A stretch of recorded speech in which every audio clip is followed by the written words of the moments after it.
Alors, la courtoisie exige que l'on se présente toujours. Nous sommes la sœur Déborah Joppel du ministère de l'École des dimanches, de la jeunesse, du théâtre et de l'Église. Et le couple que nous venons d'appeler devant vous, c'est le couple pastoral. Beaucoup d'entre vous le connaissent. Mais il y en a aussi que nous avons invités de l'extérieur qui ne le connaissent pas du tout. C'est comme ça que je vais les présenter. Le couple que vous voyez ici devant, ils sont beaux, n'est-ce pas? Ils sont beaux, n'est-ce pas? Ils sont très beaux même. Ils sont âgés, mais on dirait que pas. On dirait que pas. Alors, c'est le couple Victor Canin. C'est le couple de notre pasteur. Et le couple que vous voyez existe depuis bien longtemps. J'étais très surpris d'apprendre avec moi combien ils seront très bien, comme année l'existence. Alors, le couple est né le 21 août 1993 à côté de moi.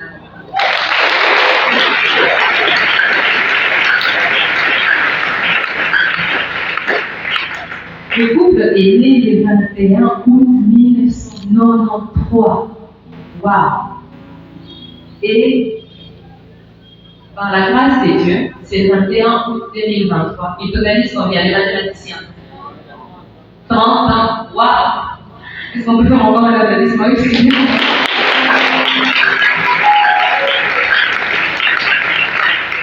Voilà, le couple aura bientôt 30 ans. Alors commencez déjà à appeler vos cadeaux, parce que je veux passer des mangages.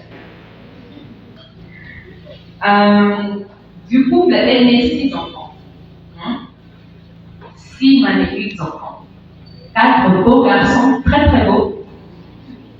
Et 2 très très belles filles. Je ne peux pas les présenter ici, sinon on comprend, hein? Alors, nous avons présenté le couple. Et maintenant, laissez-moi un peu, juste un tout petit peu. Je sais que je parle beaucoup, mais permettez encore que je parle juste un tout petit peu. Nous sommes dans ce qu'on appelle les salons de serviteurs. Vous allez me demander, mais sœur Déborah, vous parlez du salon de serviteurs, on a vu ça par-ci par-là, des affiches, des posts, qu'est-ce que ça veut dire? Moi aussi, j'ai fait ma petite recherche, hein. Moi aussi, je ne savais pas. Alors, ce que j'ai trouvé, c'est quoi? Les salons de serviteurs, c'est une rencontre essentiellement de serviteurs des dieux qui se réunissent pour discuter des sujets précis dans le but de s'édifier mutuellement. Je répète, c'est essentiellement une rencontre entre serviteurs des dieux. Ils se rencontrent et discutent d'un sujet qu'ils choisissent, un sujet précis et particulier. On va parler de tel sujet.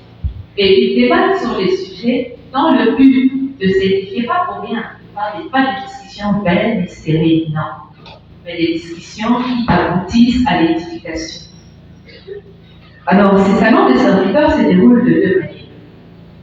Il y en a qui se passent de manière très restreinte, ça veut dire le serviteur des dieux entre eux-mêmes. Je peux donner l'exemple, il y a même des émissions que nous suivons, je ne sais pas si on a la coutume de tous ici, sur YouTube, même à la télé, on suit parfois des émissions comme ça. En fait, ce sont des salons de serviteurs. Et il y en a qui sont comme ça, qui sont ouverts au public. Ça veut dire qu'ils sont en train de discuter et le public aussi est là. L'Assemblée des dieux est là. Et ils discutent entre eux, ils se posent des questions, ils s'édifient. À la fin, on peut donner la parole au public pour qu'eux aussi en bénéficient. Alors, vous allez me dire, mais oui, d'accord, et ça sert à quoi alors? Comme je l'ai dit, le rôle principal d'un salon des serviteurs, c'est de s'édifier. Vous allez peut-être dire, ah, mais on est là, on n'a même pas mangé. C'est pas ça le but. On n'est pas venu manger ici. Bon, d'accord, c'est une nourriture spirituelle, mais ce n'est pas les repas où on va donner, voilà, on va boire un souper, on va boire quoi. Ça peut se faire, mais ce n'est pas ça le but. Le but, c'est qu'on vient pour être édifié spirituellement. Alors, comment il s'est défendu? Là, je suis en train de donner les grandes lignes pour qu'on ne puisse pas s'embrouiller à la langue. Je prie vraiment d'être attentif. Le salon des acteurs s'est déroulé de la manière suivante.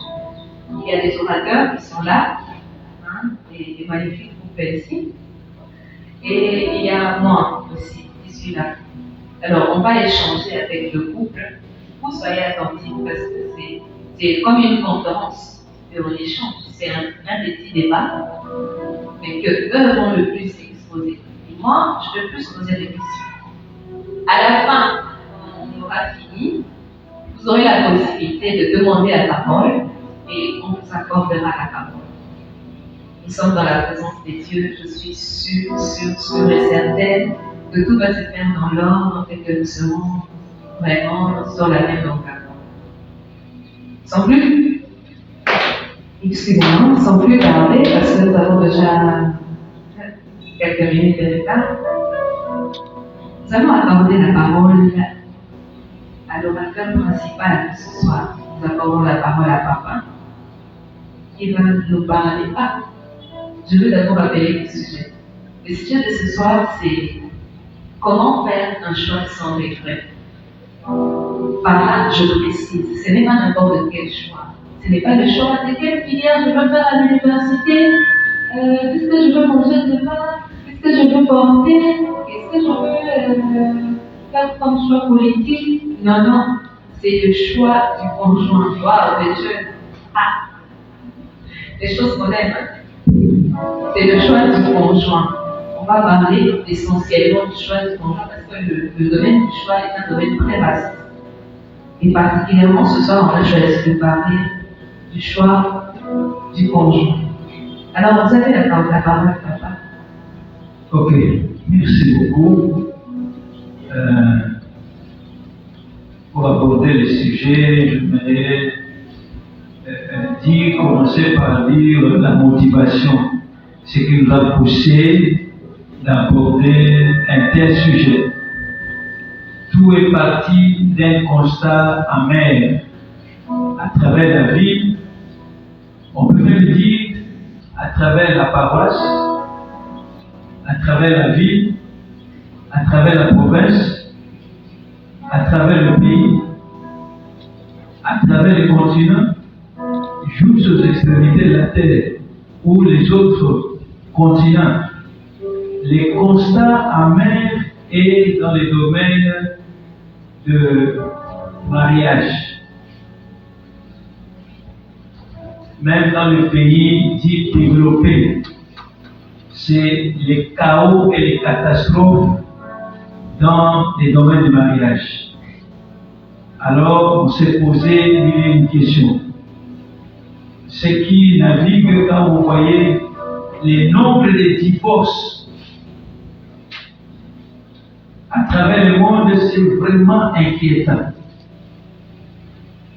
Il y a certains qui sont arrivés même à dire que le mariage n'est pas une bonne chose. Il faut carrément adapter ça à des réalités présentes.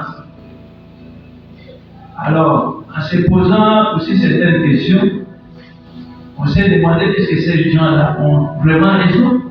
Est-ce qu'on peut laisser notre auditoire aussi s'embrouiller? Ainsi de suite. Partant après des analyses, nous avons trouvé que il y a plusieurs raisons qui motivent cela. Il y a des raisons directes, il y a des raisons aussi secondaires. Parmi les raisons, je peux dire, il y a l'ignorance. 2, il y a le rejet de certaines connaissances qu'on avait déjà acquises, lesquelles les gens ont abandonnées. 3, il y a la connaissance insuffisante de ces domaines. 4, il y a aussi certaines personnes qui ont acquis des connaissances erronées. Et 5, il y a l'influence du monde des ténèbres qui a embrouillé terriblement ces domaines. Alors, Après analyse, nous avons trouvé que comme le mariage, c'est l'aboutissement du projet de Dieu, ça commence quelque part. Si nous comprenons bien les débuts de toutes choses, l'aboutissement aussi sera heureux. C'est pourquoi alors nous avons parlé de ces sujets-là. D'accord, merci beaucoup papa. La motivation est vraiment riche. Vous êtes d'accord avec moi, n'est-ce pas? Elle est vraiment, vraiment riche alors et je bénis Dieu pour cette motivation qu'il a placée dans votre cœur. Mais alors papa, vous avez dit que si les débuts, eh bien, l'aboutissement aussi sera heureux. Alors, les débuts ici, n'est-ce pas le choix? Est-ce que vous pouvez nous parler d'abord du choix là? Ok. Et quand on parle de choix, quand on dit les choix, c'est l'action de choisir. C'est-à-dire, cela, c'est indiquer une préférence. On indique une préférence sur, comme il s'agit de choix d'une personne, une préférence sur une personne par rapport à une autre ou une personne par rapport aux autres. À des termes simples, c'est ça. Il y a préférence quand on parle de choix. Et merci beaucoup pour la réponse, papa. Nous sommes ensemble, hein? Nous avons saisi la réponse de papa. Il ne faut pas qu'on s'éteigne, il faut qu'on soit vraiment concentré pour aller étape sur étape avec papa. Papa a dit que le choix sous-entend une préférence d'une personne par rapport à une autre. Ça veut dire, si je veux choisir entre papa et maman, c'est que je veux préférer soit maman, soit papa. Et si je comprends bien, c'est ça le choix dont on est en train de parler ici. Bon, papa, c'est vrai, hein? Le choix sous-entend la préférence d'une personne par rapport à une autre. Mais moi et mes frères ici et mes sœurs, on se pose la question, ce choix-là n'est-il pas difficile à faire? Dites-moi, est-ce que c'est facile de faire ce choix-là ou c'est quand même difficile? Ok. Oui, parce que, s'il vous plaît, papa, j'aimerais que vous puissiez donner quelques éléments et on va aussi donner d'abord la main, comme ça, si elle va nous donner quelques éléments sur ça.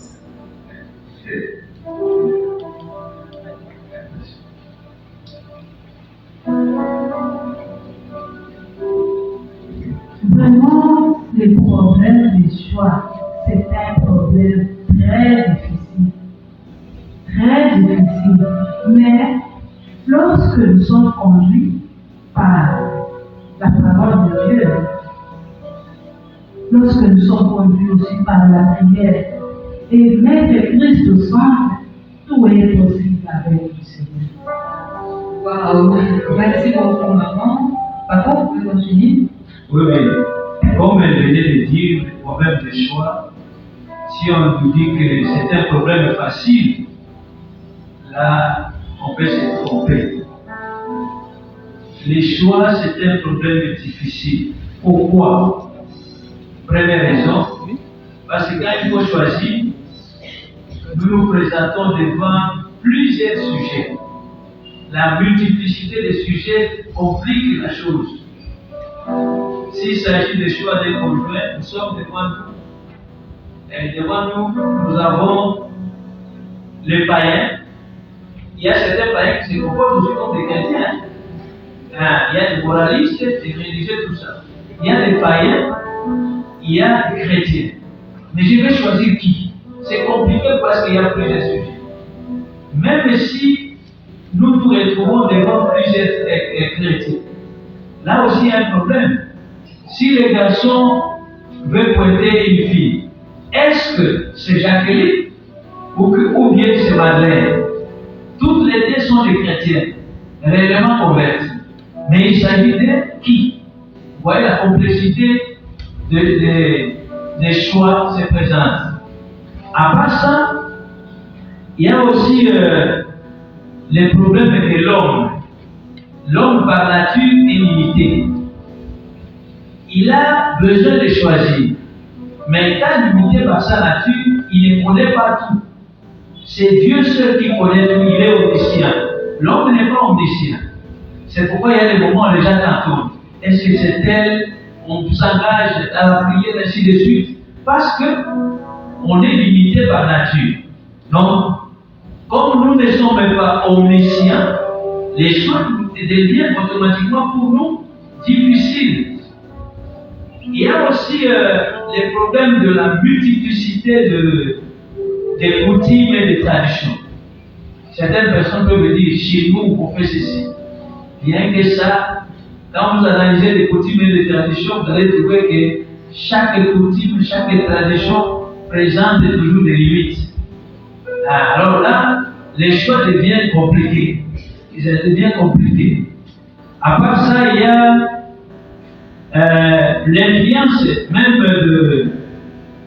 l'influence de Satan.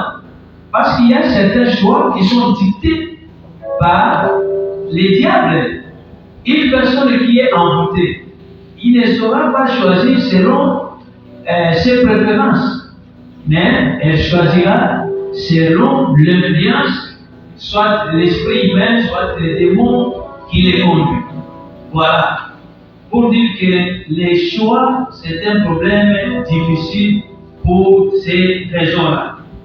Beaucoup de sujets, nature de l'homme, complexité des coutumes et des traditions, l'influence satanique ou diabolique. Voilà. Merci beaucoup, papa. Est-ce qu'on peut applaudir juste un peu?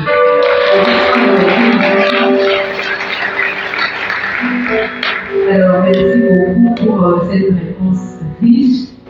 Maman a commencé par résumer. Papa a donné les éléments. Il y a l'influence satanique, la nature de la personne, et tout ce qui va avec. Mais maman dit quelque chose de très important. C'est très difficile de faire le choix du conjoint. Mais la parole de Dieu, le Saint-Esprit, avec lui, tout est possible. Je pense que c'est comme ça que c'est trouvé. Alors, on va continuer. Papa, je vais mettre sous examen. Comment faire un choix sans regret et précisément le choix du conjoint. Il y a quand même, ça laisse à comprendre qu'il y a deux types de choix à faire. Parce que ici on parle de comment faire un choix sans regret.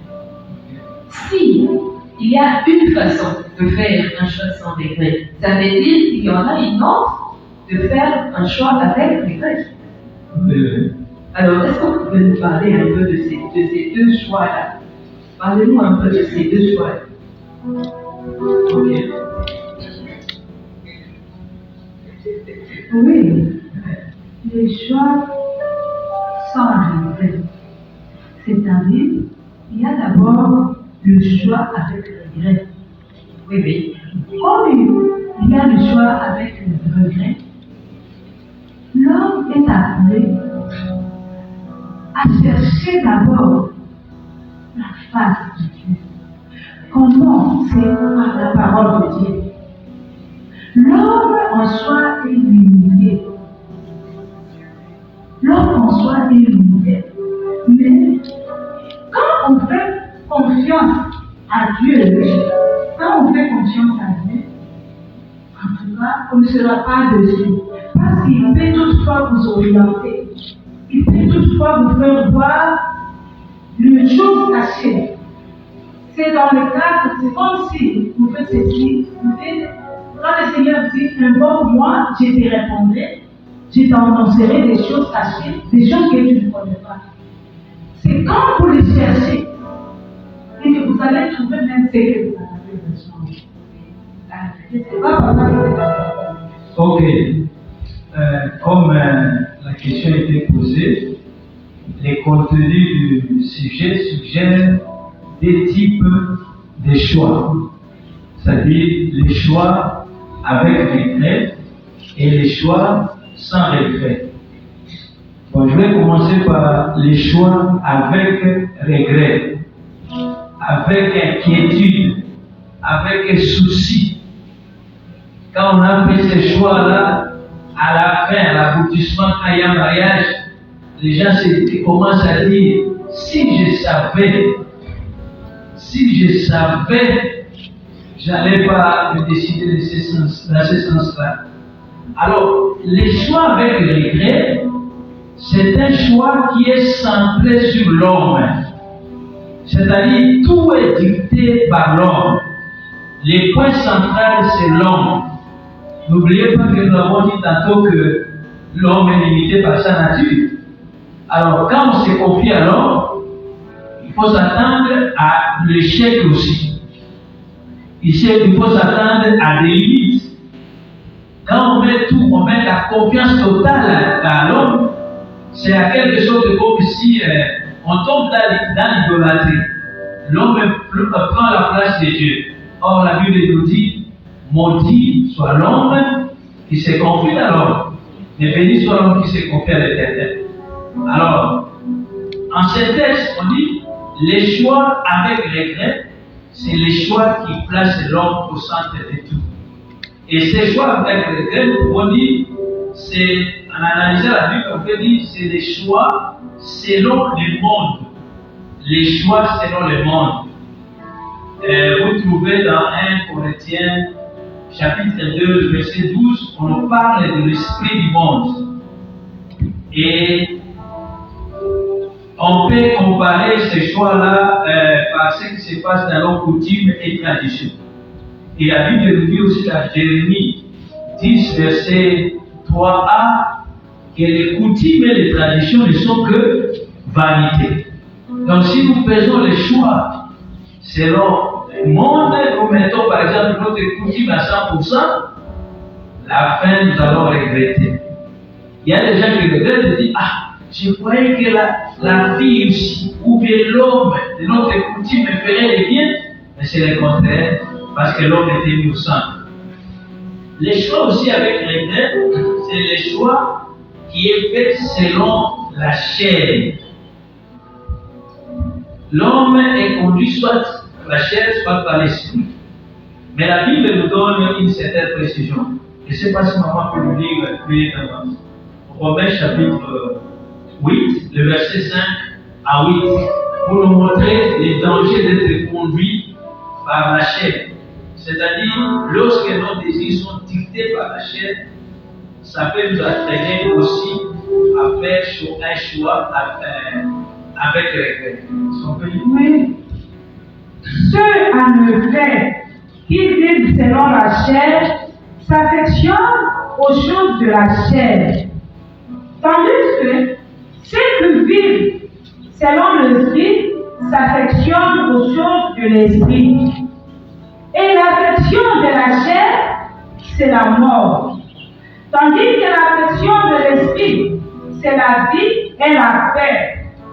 Car l'affection de la chair est inimitié contre Dieu, parce qu'elle ne se soumet pas à la loi de Dieu, et qu'elle ne peut même pas. Or, ceux qui vivent selon la chair ne sauraient plaire à Dieu. Amen. Amen. Ceux qui vivent selon la chair ne sauraient plaire à Dieu.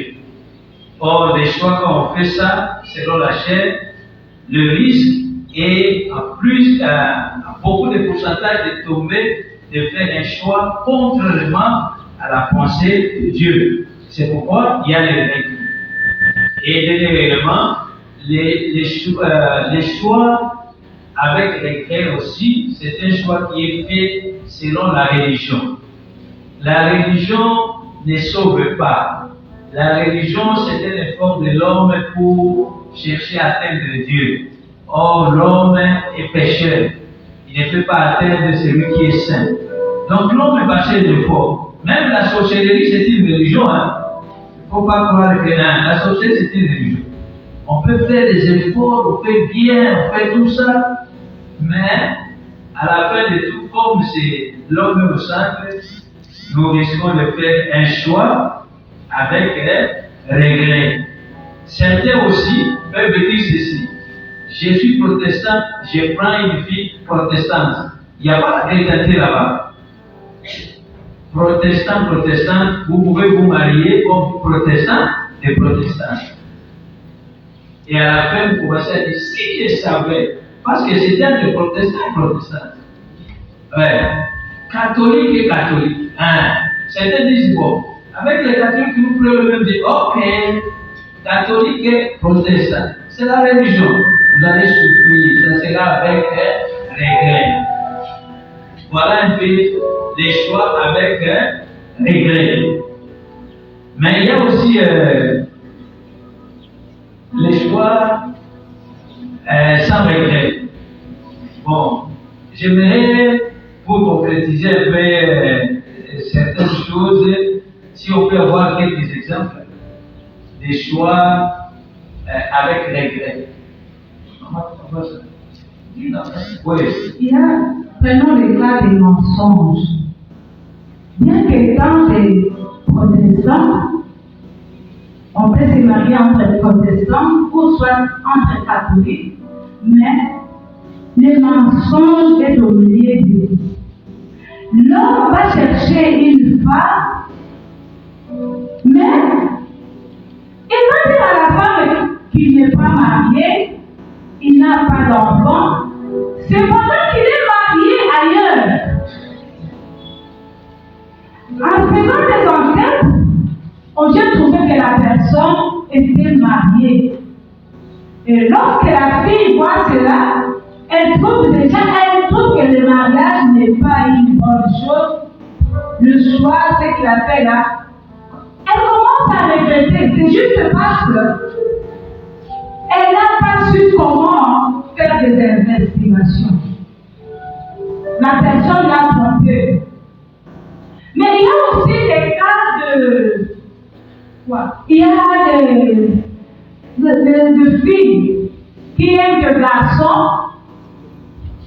Il y a un système qu'on dit souvent Tumuku, Tumuzo, Tumuku, Tumuki.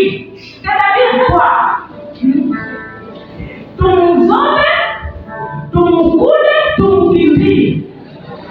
Ça, c'est dans le cas des filles. Des filles. Mais pour une fille chrétienne, je crois que cela ne peut pas se trouver en elle. C'est juste parce que nous avons dit que le problème des choses, c'est un problème très difficile. Mais, quand tu prends le mensonge, tu mets devant toi, sache que ça n'ira pas. Tu n'aimes pas le garçon, mais quand tu mets seulement c'est bien. Vous faites les garçons aussi. Les garçons aussi n'aiment pas la fille, mais tu veux seulement profiter de son sexe. Des frères.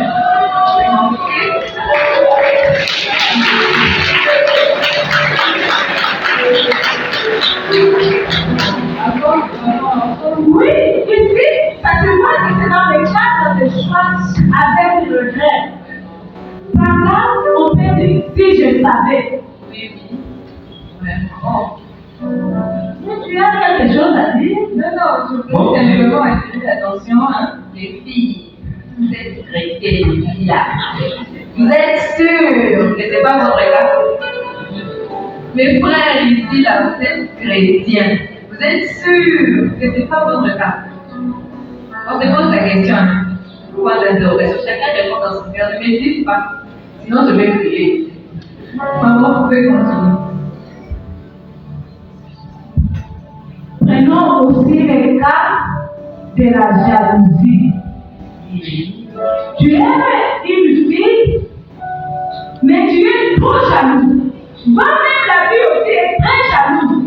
Et des fois, quand elle vous voit avec une fille ou avec un garçon là, vous commencez des incompréhensions inutiles. Les pronoms.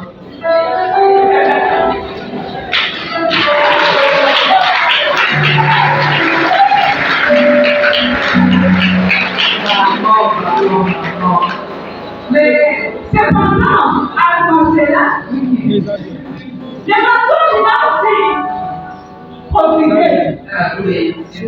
Non, c'est ma soeur, parce que ce sont des cas que nous avons vécus.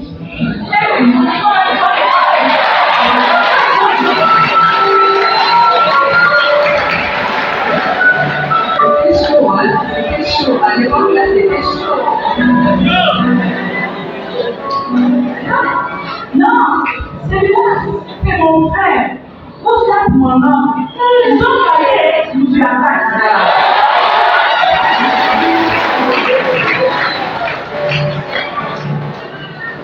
Si le prénom, c'est juste, j'aime Jean, je vous fais voir que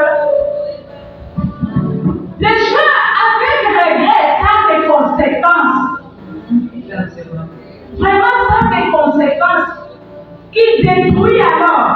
Et vous-même, ça mène à la déception. Et tu trouveras qu'il y a tous ceux-là qui se sont décidés de ne plus se marier juste à cause de cela. Papa, je ne sais pas si tu peux comprendre.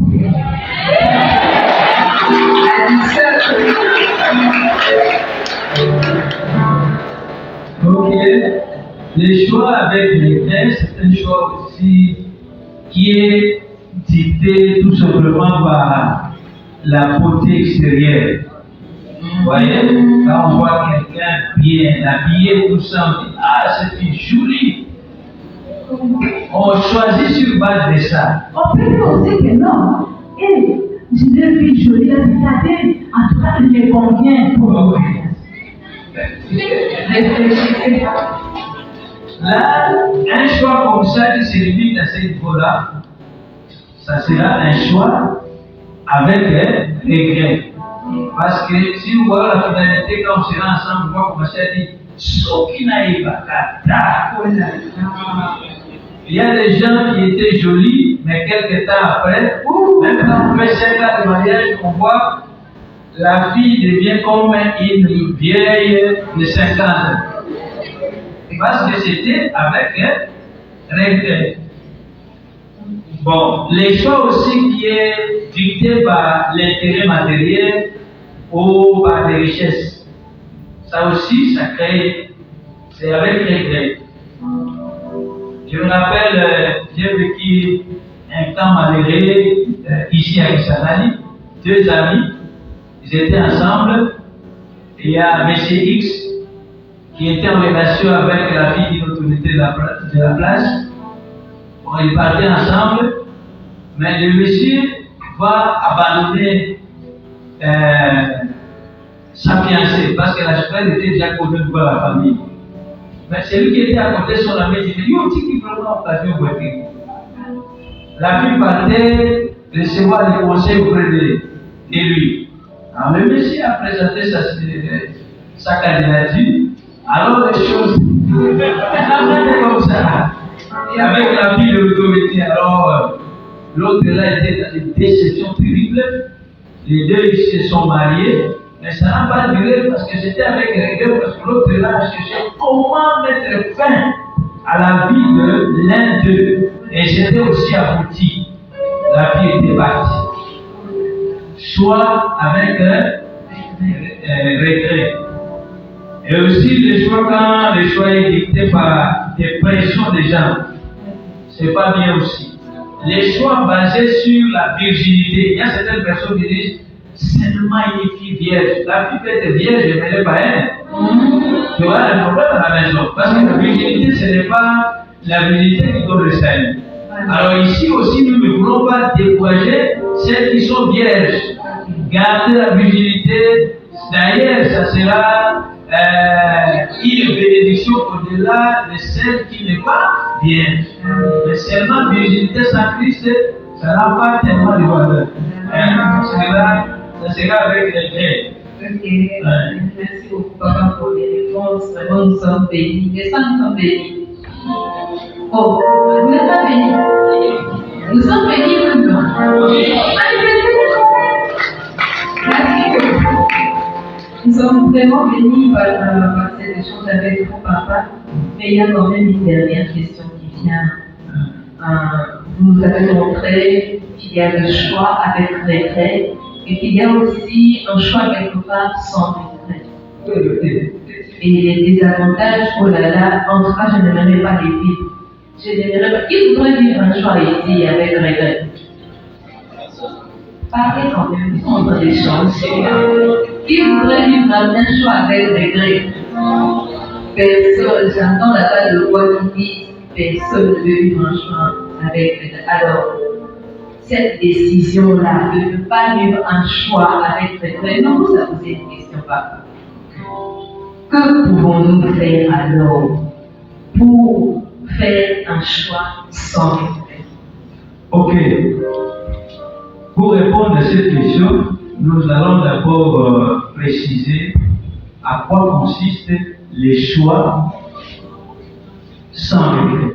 Okay. Et puis, nous allons répondre à la question. Bon, les choix sans regret, je crois qu'au début, nous avons dit que les choix avec regret, c'est l'homme qui était au centre. Oui. Maintenant, les choix sans regret, ici, on commence d'abord par la parole de Dieu qui est au centre de tout. La parole de Dieu. La parole de Dieu, parce que la Bible dit, si nous lisons quelques passages, par exemple, dans Josué 1:8, il dit que ce livre de la loi ne s'éloigne point de ta bouche. Médite-les jour et nuit pour agir fidèlement selon ce qui est écrit. C'est alors que tu réussiras, c'est alors que tu auras des succès dans toutes tes entreprises. C'est-à-dire, même dans les choix, quand la base est la parole de Dieu, tu auras du succès. Amen. Tu auras la réussite. Amen. C'est Dieu qui dit ça.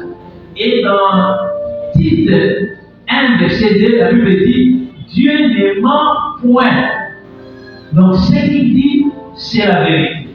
Dans Jean 17, la Bible dit, ta parole, c'est la vérité.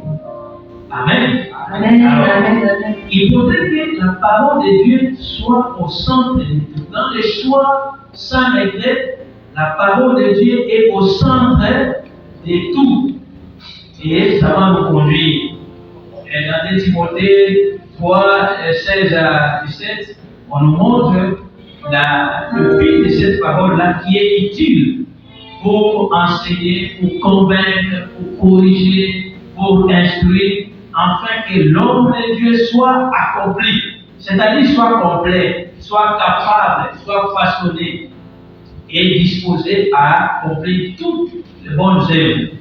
Alors, donc si nous mettons la parole de Dieu au centre de tout, nous allons faire les choix sans regret. Quand nous avons choisi, ça sera la joie. Amen. Amen. Je prends la parole de Dieu un peu comme la Constitution, pour ceux qui sont juristes. Un pays, pourquoi vous êtes là, un pays qui respecte sa Constitution, et sa Constitution, qui est la loi fondamentale, je crois que les pays-là, c'est bien. Oui.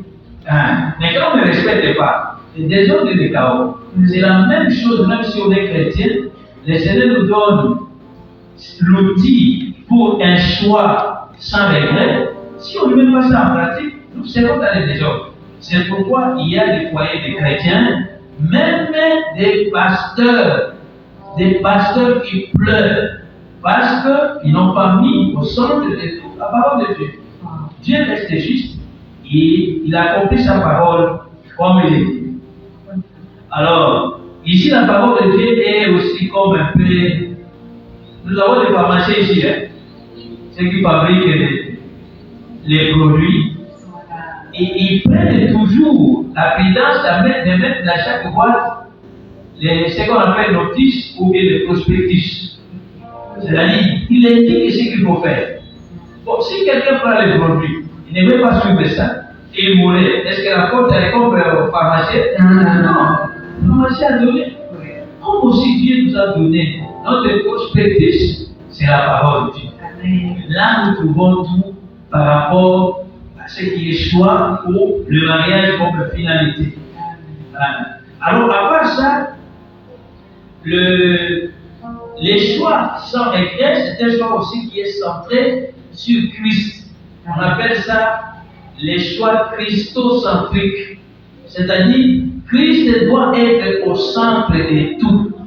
Parce que la Bible nous dit dans 2 Corinthiens chapitre 1, au verset 20e, la Bible nous montre que toutes les promesses de Dieu sont oui en Jésus-Christ.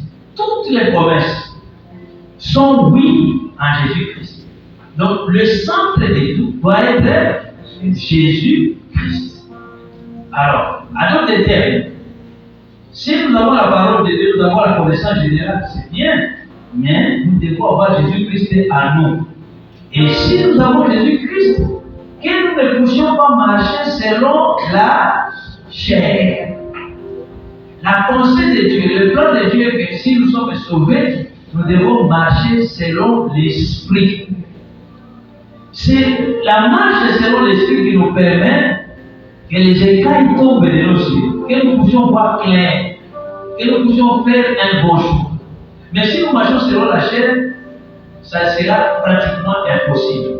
Je parlais de choix centrés sur la parole de Dieu, les choix centrés sur Christ, et c'est-à-dire être sauvé et marcher selon l'Esprit. Et aussi, troisième chose, les choix centrés sur la prière. Pourquoi la prière? Parce que nous ne sommes pas omniscients. Nous devons consulter celui qui est omniscient. Nous devons parler avec lui. Le Seigneur dit, Jérémie 33, verset 3, ça dit, invoque-moi, je te répondrai. Je te ferai connaître des grandes choses, des choses cachées, que toi tu ne connais pas. C'est pourquoi quand tu t'es confié à l'Éternel, vraiment, il ne faut pas avoir peur. Parce que c'est lui qui connaît tout. Si par exemple un homme est occultiste ou est une fille sorcière et se cache, mais le Seigneur ne met pas ça à lui. Parce qu'il est obligé de connaître tout. C'est pourquoi les enfants de Dieu ont un privilège terrible. Quand ils partent, ils ont l'assurance que je ne vais pas commettre l'erreur. S'il marche, il a la parole de Dieu au centre, Christ au centre, il s'engage dans la prière et sait que son Dieu ne va jamais le décevoir. Il n'est pas un Dieu de déception. Alléluia. Alors, voilà, les choix centrés, les choix sont réglés, c'est avec ces trois éléments. Maintenant, vous avez posé la question, que devons-nous faire? Hein? Vous voyez? Que devons-nous faire pour faire ces choix-là? Oui, ces choix sont réglés. Ok. Concrètement, quand quelqu'un fait quelque chose, il faut chercher pour faire un choix, ça règle. La première chose, il faut connaître l'initiateur. Nous avons dit qu'il y a le choix pour le mariage, non? Nous devons connaître l'initiateur du mariage, c'est qui? En tout cas, j'attire notre attention là-dessus. Si quelqu'un ne connaît pas, vous voyez, quand on dit les babouches et les Chinois, la réaction est comment? 48 heures, vous voyez? Les Chinois, non. On voit. Mais si vous allez en France, on dit vers les Chinois, on dit oui, amène ça. Parce que ce sont des histoires d'égalité. Mais si chez nous, là c'est l'égalité. Ici, ce sont les déchets. Nous devons connaître qui a initié le mariage, comment il a préparé. Si nous les connaissons, ça va nous aider. Parce que nous allons marcher selon sa pensée. Selon la Bible, l'initiateur du mariage est appelé l'Éternel Dieu. Ok? Le mot éternel a ses réalités. Ça souligne celui qui a l'amour, la justice, la miséricorde, fidélité et sainteté. Les concepts, Dieu souligne sa puissance. Or, nous savons que nous prônons les dieux trinitaires, c'est-à-dire les dieux qui est puissant. Il a la puissance absolue. Amen. C'est pourquoi quand nous connaissons l'initiateur tel qu'il est, ça va nous aider pour faire ces choses. Donc la première chose, il faut connaître l'initiateur, c'est qui? Pour nous, c'est l'éternel Dieu. Bon. Deuxième chose, comment cet initiateur-là a apprécié ces mariages? Vous voyez, dans le contexte global de la création, Dieu, après avoir achevé toute la création, il avait dit ceci. Genèse 1, verset 31, il dit, tout ce qu'il avait créé était comment? Donc, très bon. Amen. Très bon. Alors, si vous dites que c'est bon, vous commencez déjà l'échec.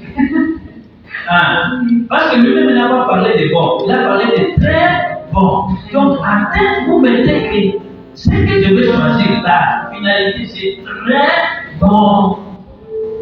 La pensée sera déjà transformée. Ce que je serai là très bon. Pas bon, non. L'initiateur a prêché la cessation. Troisième chose, je crois que chacun, quand il fait quelque chose, il prend soin de définir. Et maintenant, il faut connaître aussi la définition. Nous avons fait un peu de gymnastique dans la parole de Dieu pour avoir quelques aspects de définition de la parole de Dieu. Bon, à mon niveau, j'ai choisi quelques passages bibliques. Je prends Genèse, le chapitre 1, le verset 28. Je suis allé aussi au chapitre 2, le verset 18 et le verset 21 jusqu'au verset 25. Alors, en faisant l'analyse de ces éléments-là et aussi de l'identité de notre Dieu, nous sommes arrivés à définir la paix, parce que toutes les autres définitions, elles s'assoient les sociologues, les psychologues, les juristes, vous allez remarquer qu'il y a des faiblesses par-ci par-là. Mais quand vous entrez dans la définition de Dieu, avec tous ces éléments, vous allez trouver que c'est fantastique. Et quand vous vous accrochez à ça, ça sera une bonne chose. Bon, j'ai dit ceci, ça c'est la définition que j'ai pu donner. Le mariage, parce que le mariage c'est l'aboutissement. Alors nous allons faire les choix en fonction de ça. Le mariage, c'est une union indissoluble. Pourquoi indissoluble? Parce que l'amour, c'est Dieu qui est à la base de cet amour-là. Or, la Bible dit, Dieu est amour.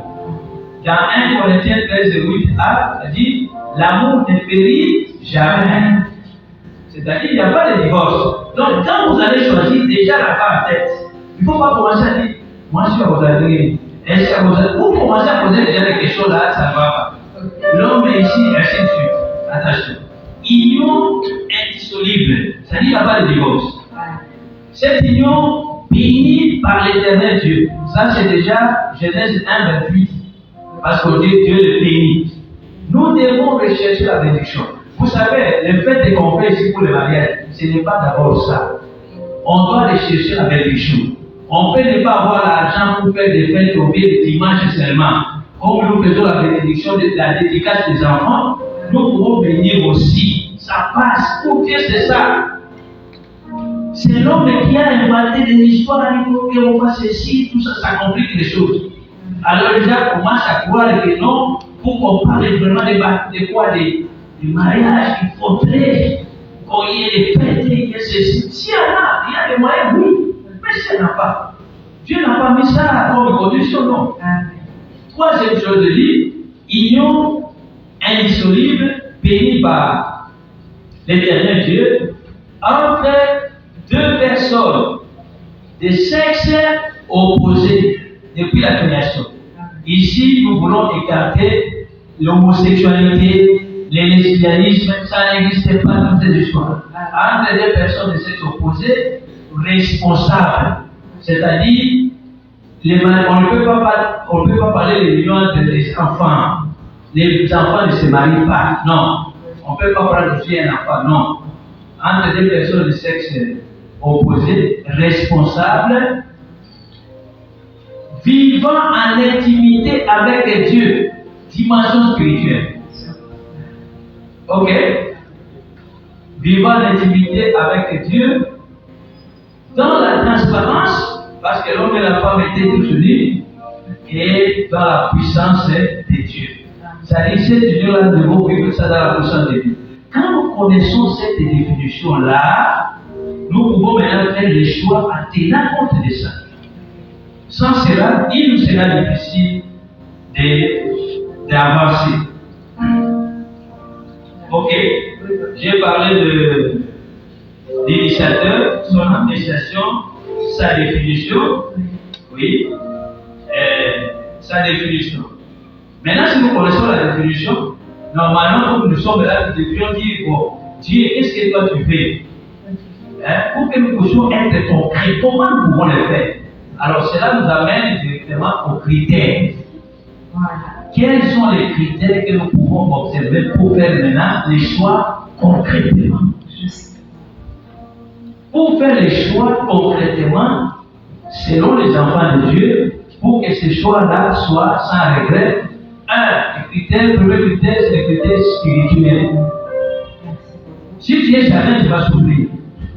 Donc, si tu es charnel, tu n'auras pas la foi au chapitre ici.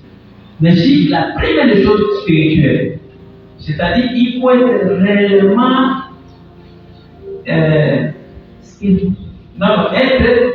raconter le Seigneur réellement, être sauvé et marcher selon l'esprit. Ça, c'est la première condition, premier critère. Donc, quand vous appréciez, il y a des sœurs qui viennent souvent me voir et disent, j'ai rencontré un frère. Je pose la question, il est chrétien? Bon, il chante J'ai posé la question si la personne est chrétienne. Je n'ai pas demandé s'il chante. Vous voyez? Il est d'attendre ceci, il est diacre, il est responsable. Non, il est pasteur. Non, pas ça.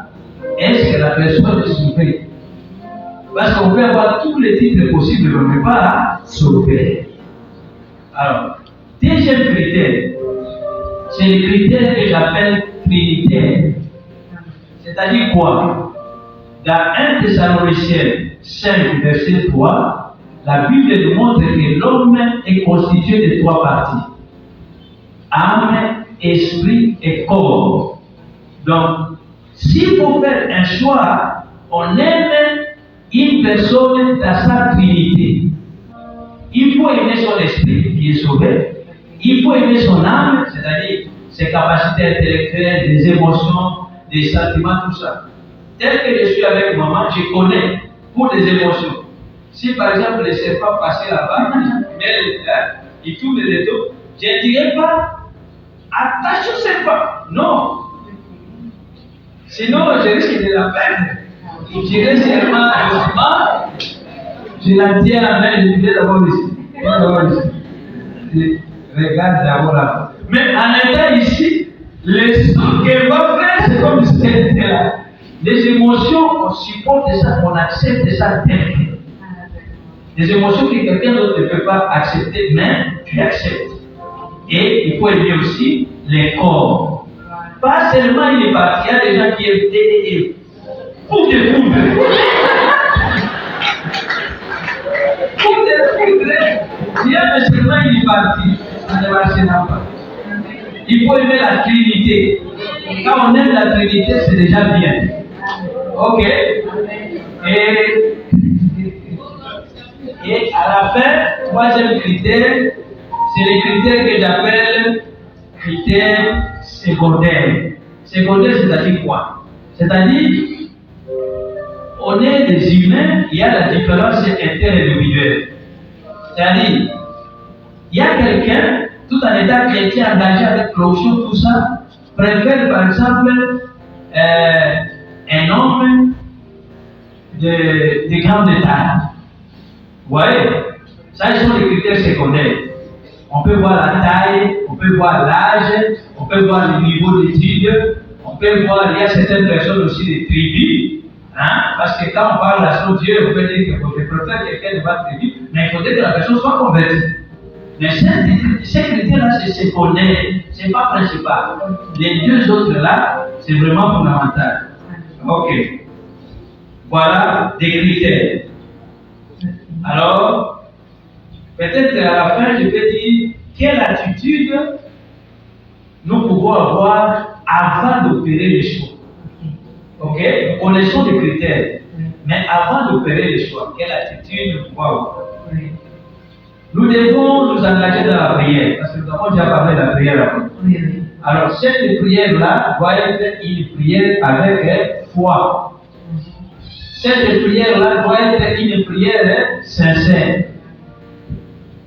Par exemple, quelqu'un, on peut te proposer une sœur ou bien un frère, ceci, parce qu'on peut faire aussi la proposition. Si tu n'es pas d'accord, pendant que tu pries, tu dis au Seigneur, Seigneur, n'allume des coyotes pour la mourir. Ça va? Il faut être cherché, il ne faut pas cacher, Seigneur, tu connais, alors que toi, tu refuses quelque part, et sois sincère. Et que cette prière-là aussi soit une prière, je vais parler de la foi, sincère, une prière précise. Tu peux préciser même la taille. Tel que nous sommes là avec Oma, elle avait précisé la taille. Elle avait fait une liste. Prépare le tout, elle fait la liste, et toi, pendant on se rencontre là, elle avait sa liste en tête.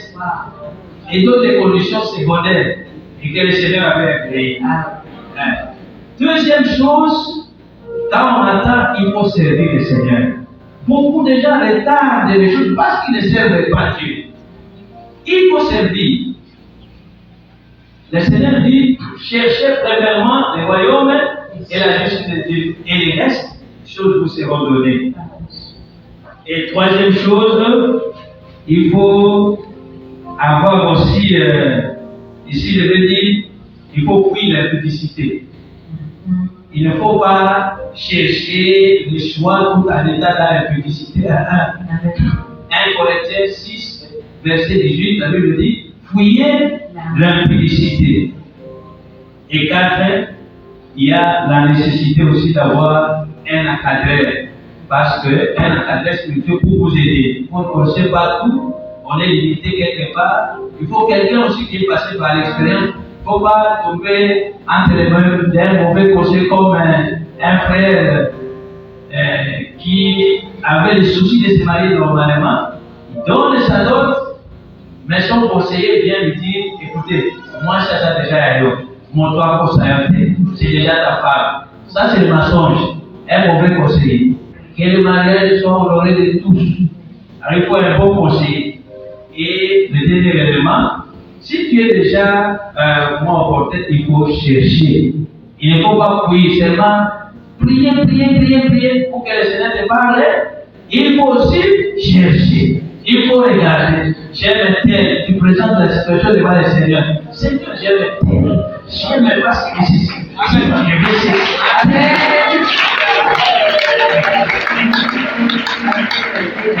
Que le Seigneur vous bénisse. Amen.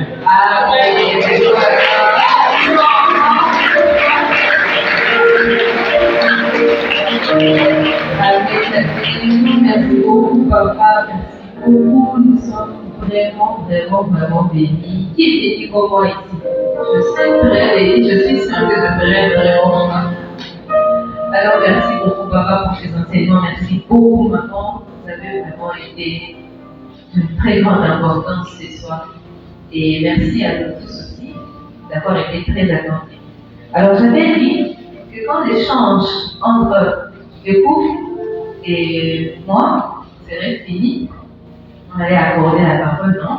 On allait aussi vous accorder la parole. Et c'est à cette étape d'apprendre. Je suis sûre que pendant que papa enseignait, vous étiez en train de noter quelque part. C'est ça peut-être qu'on va faire maintenant. On va passer une fille et un garçon. Une dame, un monsieur, une dame, un monsieur, jusqu'à ce qu'on va finir.